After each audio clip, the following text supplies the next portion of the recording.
What's up, YouTube? Welcome to another episode of the Inside Post. Today we have for you the All Stakes Pick 5 for the Preakness Stakes Saturday, May 20th, 2023 at Pamlico Racetrack. We will handicap races 9 through 13, giving you our top pick, our next up contenders, and one long shot play for each of these stakes races on the card. We also have down below the full betting guide, so make sure to go check out that link to get races 1 through 8, the early pick 5, the middle pick 5, and of course how we are structuring this big pick 5 ticket for the all stakes races on Saturday. So we're going to kick it off with race 9, going 6 furlongs. The Skip At Stakes for $100,000. This is for 3-year-old fillies and mares. In here, we are probably going to use quite a few horses. We are starting with number 5, Princess Kokachin, as our top pick. This is, I believe it's pronounced Jevion Toledo. As our top pick in here, John Robb is the trainer of this horse. Just kind of compared to some of the other horses coming out of this stakes race at Laurel Park, finished first in there, posting an 85 speed figure, beating out some of the other competitions such as Oksana and Starlight, I believe, are start. Beating some of the other competition coming out of that race as the favorite. Has some of the highest speed figures on the dirt, or average speed figure. Has a pretty good chance, especially with the early speed that this horse has, just because it's a sprint race. Definitely using those early speeds has done really well. So we're going to stick with that angle that we continue to play there. I'm trying to look up the odds because on my past performances it doesn't have it. This horse is currently 6-1. So again, Princess Kokachin is our top pick. Second, we're going with Beguine, or Be Genuine, however you want to pronounce it, or however it's pronounced. Currently 3-1, Javier Castellano, Edward Allen. Finished second out of a $120,000 stakes race at Aqueduct. Again, another one that has the higher speed speed rating coming out of its last race. Pretty good workout back on May 10th. I believe this was at Delaware Park. 8-1 so in its career, kind of a hit or miss horse. Seems to be improving though. Has finished second in its last 2 starts. Was on the, I guess, Kentucky Oaks Trail last year. Did run in the Black Eyed Susan last year. And was beaten very badly. It finished 12th. But however, coming in here, looks to be a horse that has, since it's switched trainers to Edward Allard, has done really well. Like I said, finishing second 2 times. And third pick, we're going to use Oksana with Paco and Tim Hills. Another one that's finished second both times, or 2 times back. Again, one at Park, one at Laurel. Finished second to Kokachin, or Princess Kokachin, last time out. So kind of using that one just because of the familiarity and running with some of this other company. One that we are going to include on our tickets will be I'm the Boss of Me, Irad Ortiz for Greg Compton. Winner last time on an optional claiming of non-winners of 2. Again, decent speed figure coming out of that race. Gets Irad aboard, who usually rides horses really well, but definitely should be forwardly placed. And again, in a sprint, those usually fare fairly well. And our long shot pick, we will probably keep this one on our ticket as well, just because there's really no deep long shots, will be the 6, gunning at 6-1, Flavion Pratt, Kenneth McPeak. Another one that seems to be not really improving, but seems to be consistent, has some 80s and 90 speed figures. Kenny McPeak is hitting at a 22% right now. Second in its last race. Should improve cutting back to 6 furlongs, which is what it's been running at before it stretched out in its last start. So interesting enough, the stretch out and then coming back Should help this horse get back to the winner's circle. One that kind of comes from mid-pack area, especially if we have a hot pace. This one should set up fairly well.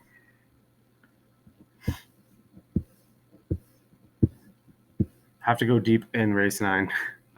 Race 10, we got 5 furlong sprint on the turf, the Jim McKay turf sprint for 3-year-olds and up. We are using number 1 as our top pick, 3-1 right now for Horacio Caramonas.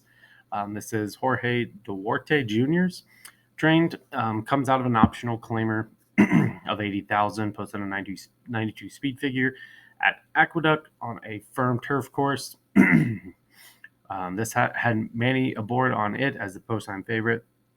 And then 3 times back coming out of the turf sprint again at Aqueduct, going 6 furlongs on their firm turf course, posted a 98 speed figure with Horacio Caramonas aboard on that horse as well.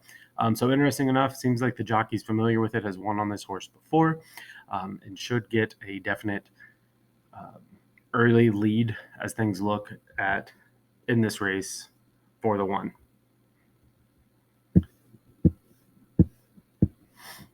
Next, we are going to the far outside in Coppola. 6-1 currently with Johnny V and Dale Romans. The son out of Into Mischief, I believe was a $105,000 purchase at the Keeneland sale. 8-3 lifetime currently, 3-1 in 2023. Does come out of another optional claiming of non-winners of 2 of $80,000 level. Won that one with Johnny V aboard at Churchill Downs, going 5.5. So sticking to the same distance. I feel like the horse needs to be closer to the lead. If you kind of look back at some of the past performances, the further back it gets, so like in its second start, it was 5th, buried really deep, and then just had nothing there. So the closer this horse gets, seems like the better it does.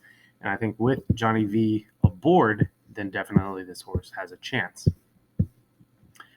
Third, we're going to use Artemis City Limits in here at 5-2 for Irad and Mike Maker. Kind of a little bit of a class drop coming out of Grade 2, Grade 1, and the Grade 2 Shakertown, the Grade 1 Breeders' Cup Turf Sprint, the Grade 2 Woodford. This horse has ran against Caravel in its last 2 starts, was running against Golden Pal. So definitely a big class drop for Artemis City Limits, coming into just a $100,000 stakes race out of those Grade 1s and Grade 2 races. However, the speed figures have kind of dropped off since that turf sprint at Kentucky Downs. So hopefully the class relief in here kind of picks up Artemis's City Limits speed, giving it a little bit better chance in here. I believe Irad was aboard this horse last time out in the Shakertown, just had nothing. Caravel swept him away there. So interesting to see what this horse is able to do. Again, kind of coming back or cutting back in that class. And our long shot will be That's Right. I believe the horse is at 12-1.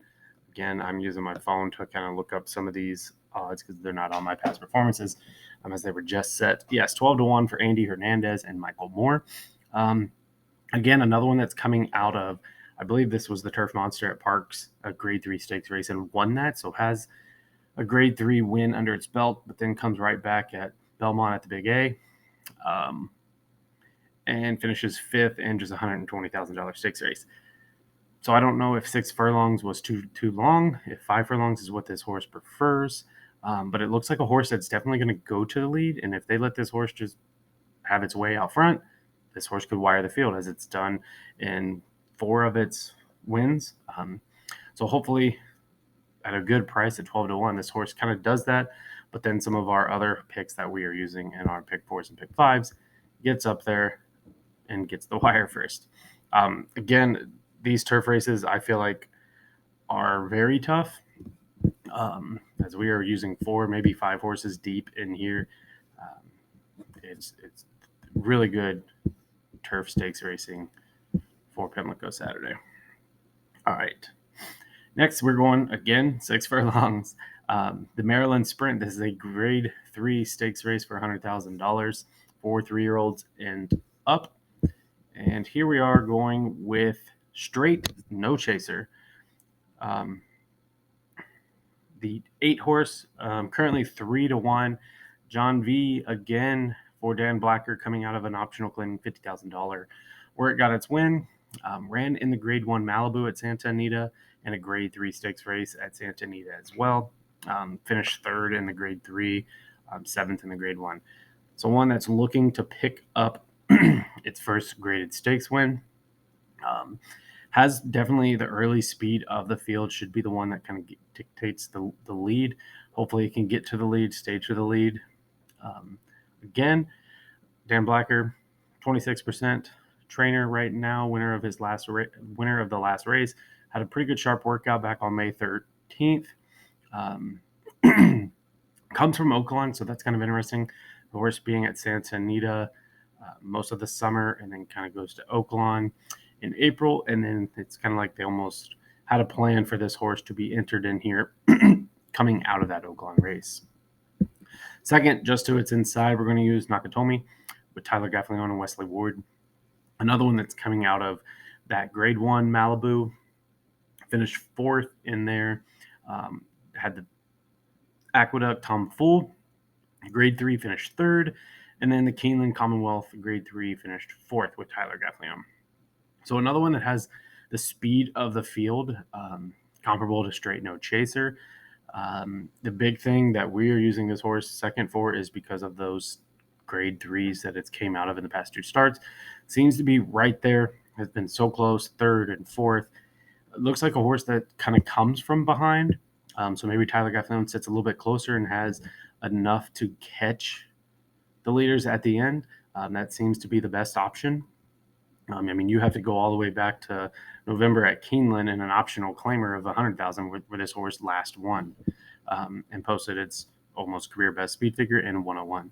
So it seems to be one that's right in there at the end, but just can never nail the winner at the wire. Third, we're going to use Prevalence in here. Number 2 at 8-1 at a pretty good price.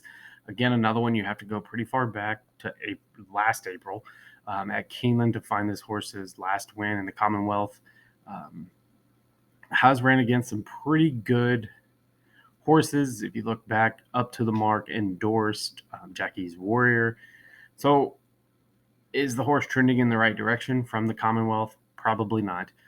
But it seems like it's going to get some class relief coming out of 2 grade 3s and then coming in here. Should have decent speed figures. I mean, it ran in an optional claiming race last time out and just completely bombed, going a mile in the 16th. So hopefully this cutback kind of helps the horse. That's kind of interesting, and why we are using it as our third pick. It's won a mile its last 2 starts, and now it's cutting back in distance, usually something that handicappers circle on their sheets, and we've kind of noted it that it is cutting back in distance, kind of cutting back a little bit in some class, and I think should sit pretty decent in here with Irad aboard for the first time. And long shot, we're going to use 3 overdoses at 15-1. Not really a big price or a big long shot for our standards. Just won its last race, an optional claiming of 55,000. Has some decent speed figures and improving on the speed figures. If you look, it's went from 94, 91, and back up to a 95 in that last outing. So seems to be trending in the right direction. 15-1. We're not putting this one on our pick 4s. Or pick 5 tickets, but however, we will use this horse on our trifectas. Race 12, the James Murphy Stakes, $100,000 for 3-year-olds. And here we have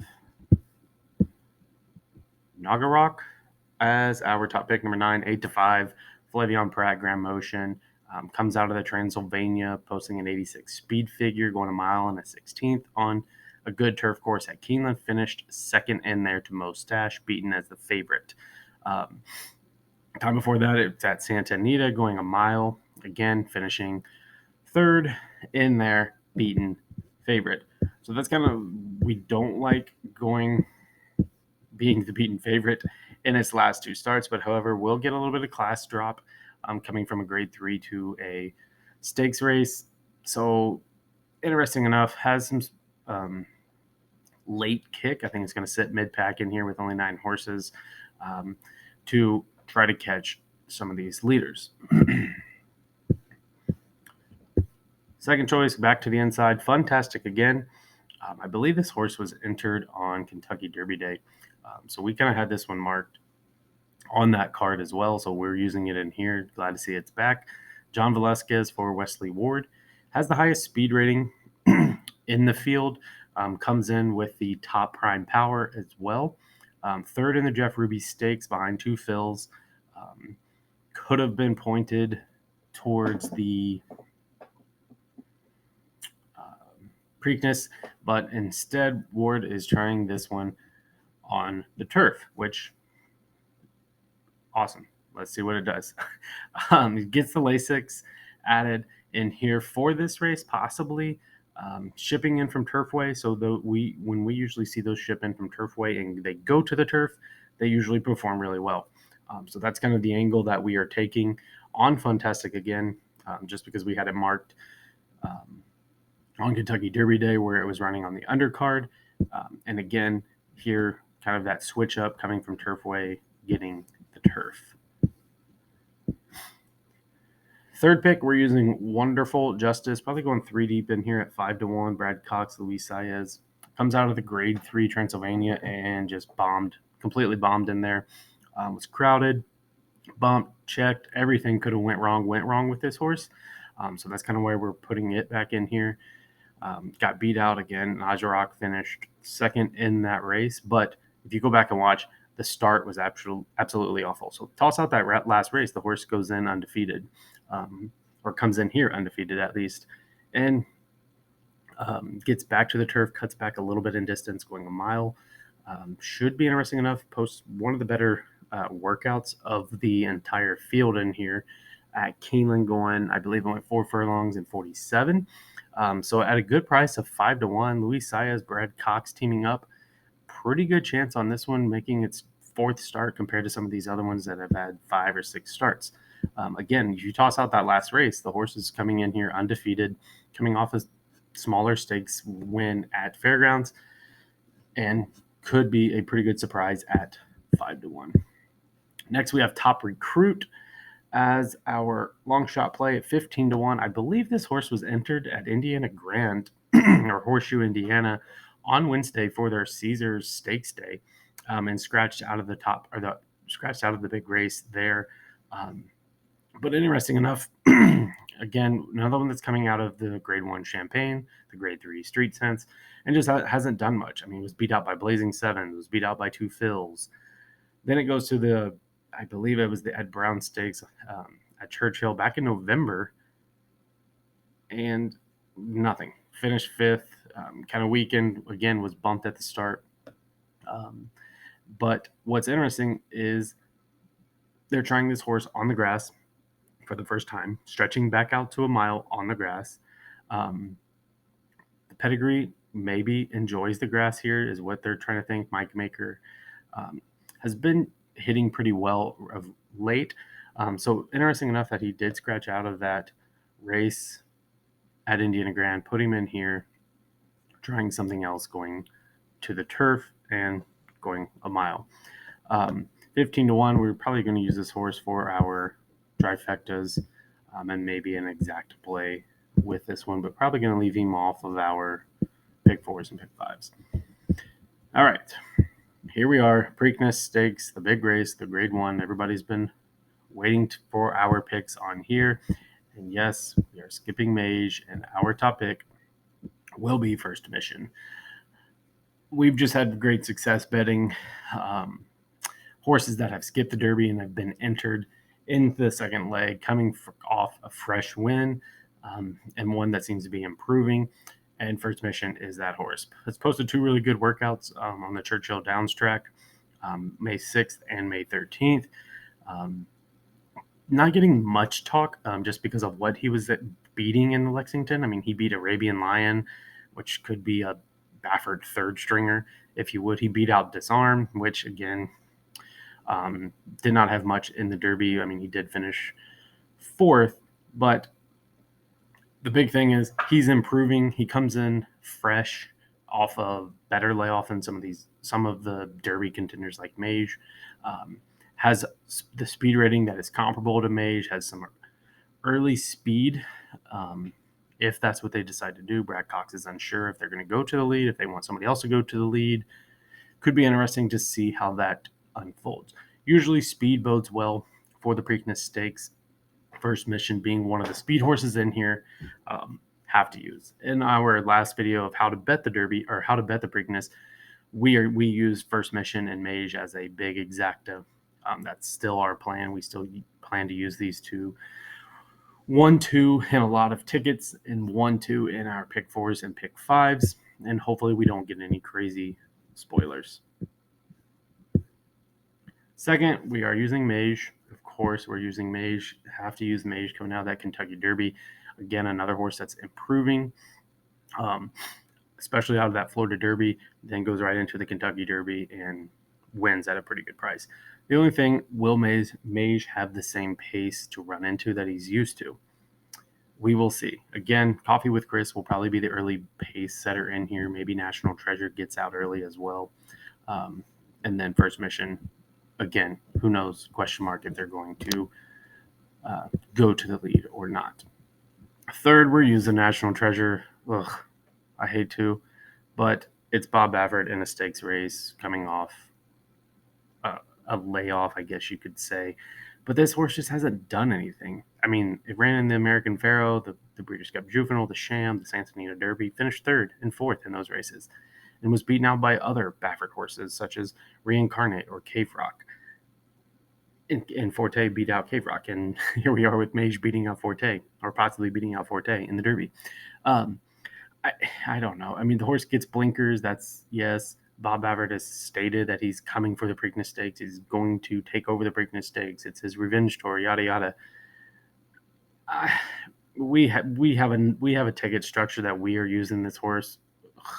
We don't want to use the horse, but we're using it just because we don't want to throw our wallets at the TV when Bob Baffert blows up our pick fours or pick fives. And long shot, we're going to use Perform, 15-1 on the morning line with Virgo Lynch, Shug McGahee. Loves the way this horse is training. He had specifically put this horse in here after coming out of that Federico Tessio at Laurel Park.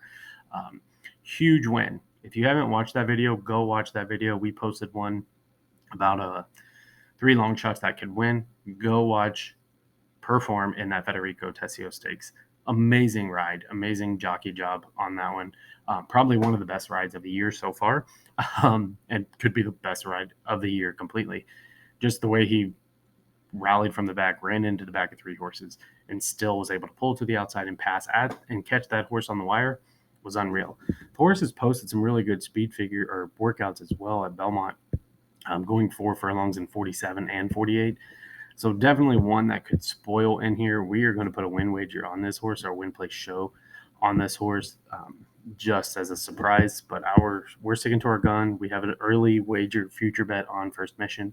First Mission is our top pick for the Preakness Stakes, and we hope that you all win big on whoever you like as well. We hope that we help you make that decision.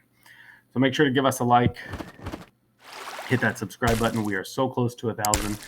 We cannot thank you guys enough. Again, check down below for the full picks, full betting guide for the entire card, and how we are structuring our pick 4, pick 5 tickets on those cards as well. We thanks for watching and hope you win big.